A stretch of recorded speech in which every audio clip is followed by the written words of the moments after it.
ഒറ്റ ടാസ്കിലൂടെ അർജുനും സിജോയുമെല്ലാം ഇപ്പോൾ സ്റ്റാറായി മാറിയിരിക്കുകയാണ്. 17 പേരുടെയും ഇടതുഭാഗത്ത് ശത്രുവായി നിന്ന് തന്നെയാണ് സിജോ തൻ്റെ ഗെയിം എല്ലാം കളിച്ചത്. താൻ ബിഗ് ബോസ് ഹൗസിൻ്റെ ക്യാപ്റ്റനാകാൻ ആരും സമ്മതിക്കില്ല എന്ന് സിജോയിനോട് എല്ലാവരും പറയുകയും ചെയ്തിട്ടുണ്ടായിരുന്നു. അവസാനം എല്ലാവരും കൂടി നമ്മുടെ അർജുനെയാണ് ക്യാപ്റ്റനാക്കിയിരിക്കുന്നത്. ആ സമയത്താണ് അർജുനും സിജോയും തമ്മിൽ സംസാരിച്ചുകൊണ്ടിരിക്കുകയാണ്. താൻ എത്ര വർഷമായി യൂട്യൂബ് ചാനൽ തുടങ്ങിയെന്ന് സിജോനോട് ചോദിക്കേണ്ട. അപ്പോൾ സിജോ പറയുന്നുണ്ട്, ഞാൻ യൂട്യൂബ് തുടങ്ങിയിട്ട് ഒരു 3 വർഷമൊക്കെ ആയിട്ടുണ്ടെന്ന് പറയുന്നുണ്ട്. അപ്പോൾ അർജുൻ ചോദിക്കുന്നുണ്ട്, അപ്പോൾ വരുമാനമൊക്കെ എങ്ങനെയാണ്, റവന്യൂ ഒക്കെ എങ്ങനെയാണ് കിട്ടുന്നത് എന്നൊക്കെ ചോദിക്കുന്നുണ്ട്. അപ്പോൾ നമ്മുടെ സിജോ അത് പറയുന്നുണ്ട്. പക്ഷേ ബിഗ് ബോസ് അത് മ്യൂട്ട് ചെയ്തിട്ടാണ് പ്രേക്ഷകരിലേക്ക് എത്തിച്ചത്. അപ്പോൾ അർജുൻ പെട്ടെന്ന് ഞെട്ടിക്കൊണ്ട് പറയുന്നുണ്ട്, അത്രയും വരുമാനമൊക്കെ തനിക്ക് കിട്ടുന്നുണ്ടോ?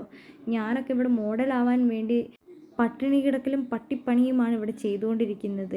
എനിക്ക് പോലും ഇല്ല ഇത്രയൊന്നും വരുമാനമെന്നും നമ്മുടെ അർജുൻ പറയുന്നുണ്ട്. എന്താണെങ്കിലും ഇപ്പോൾ അർജുനും സിജോയും അതേപോലെ തന്നെ നമ്മുടെ റോക്കിയൊക്കെ നല്ല സെറ്റ് ഗ്രൂപ്പായി മാറിക്കൊണ്ടിരിക്കുക. റോക്കിക്കും സിജോയ്ക്കും ഒക്കെ ഈ ബിഗ് ബോസിനെ കുറിച്ചും ഈ ബിഗ് ബോസ് ഗെയിമിനെ കുറിച്ചും വ്യക്തമായ ധാരണയുണ്ട്.